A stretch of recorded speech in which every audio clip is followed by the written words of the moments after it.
Today's talking topic is insecurity and getting that one thing.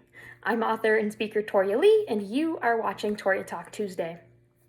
What am I talking about? What is that one thing? Well, a lot of us have this idea in our heads that once we get this one thing, which is different for everyone, then we won't be as insecure. We'll finally be secure. We'll be content with who we are or where we are in life. And for some people, it's maybe popularity or a boyfriend or a different job or a better career. Once I graduate high school or once I get that A, then I'll be secure in who I am. Once I get contacts instead of glasses, then I'll be secure about what I look like. Or once I get a different hairstyle that's cooler, then I'll be secure in what I look like. Once I lose those 5 pounds, then I'll be secure.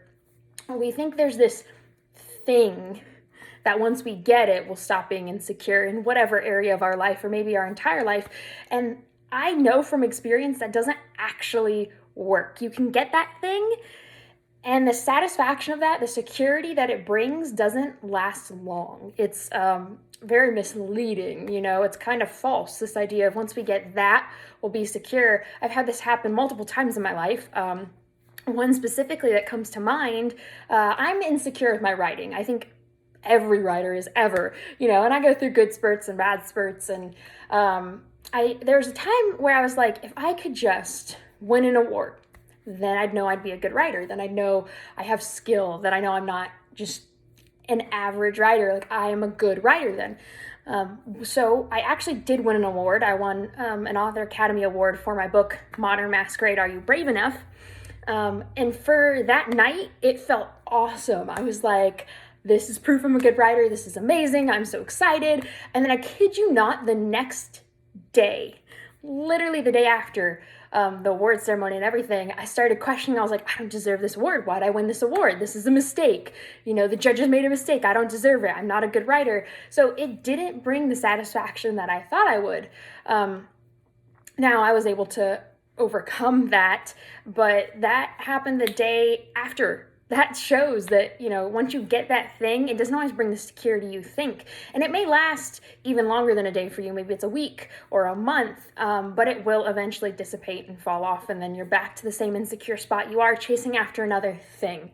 If I would have stayed on that route thinking once I get, I need a thing to confirm that my writing's good, then I'd be like, okay, now I'm chasing after the next award, or I have to win a second award. I'm not good until I get that thing.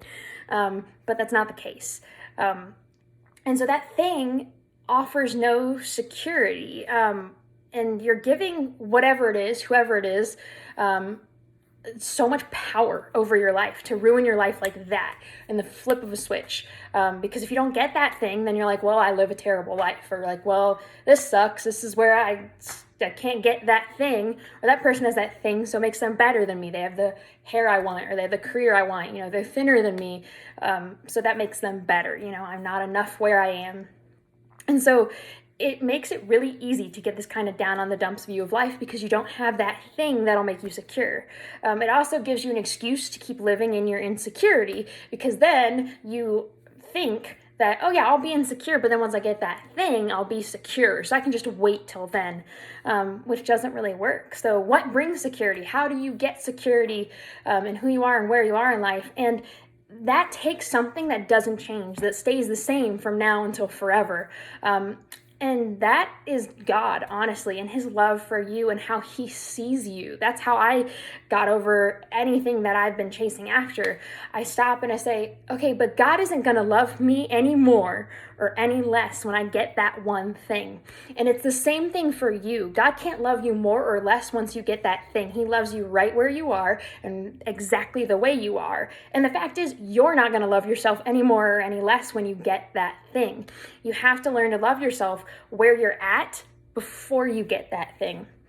So it takes learning to love where you are in life and remembering that God put you there on purpose, for a purpose. You were created for such a time as this. It's not a mistake where you are in life and what you're doing with your life. And you also have to learn to love how you look now and who you are now, than maybe when you lose those 5 pounds, because God thinks you're beautiful the way you are. He looks at you and thinks you're priceless and a masterpiece, and that you are enough the way you are. And that's the thing. You can't just wish for this change to come. You can't just sit around and be like, well, I'm going to wait for that thing. It takes a little bit of work. And one of the ways I did that, especially with my circumstance or where I am in life, write down 3 things you're thankful for. I challenge you to do that now. Start the change now. Write down 3 things you're thankful for. And then I actually challenge you to continue that for 30 days. I did that for a long time. I actually have a gratitude journal I still write in. And I sometimes now write 10 or 12 things in one day. It just starts changing your mentality that where you are in life is okay, that you're thankful for where you are in life. And start thanking him for how you're made. So it's easier to start being okay with who you are and remembering that you are enough the way you are. Now, I actually challenge you, if you're bold enough, to write 3 things in the comments that you're thankful for. They can be super simple. It can be like coffee, or your family.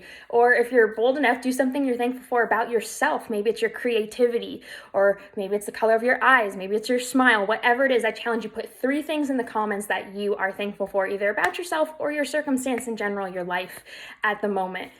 So I hope you have found a little bit of encouragement from this Toria Talk. And if you did, share it on your social media. Spread the encouragement, spread the love. Remind somebody else that they are enough the way they are and that they are exactly where they're supposed to be in life, that they're not there on accident. And on top of that, kind of connected to that, a reminder, time is running out if you want to order from my store some of the apparel that is only found on my store.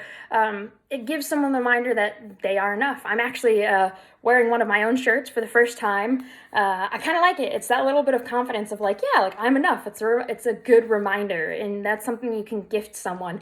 Especially, they're great gifts for teens and tweens, because with the social media era we're in, it's very hard to remember that you're okay the way you are. You don't have to be something you're not.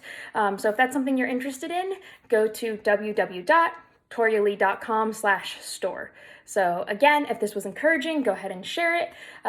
And that's all I have for you guys. Thank you so much for watching Toria Talk Tuesday this week. I hope you guys are getting into the Christmas spirit and having a good holiday season. I will catch you next week.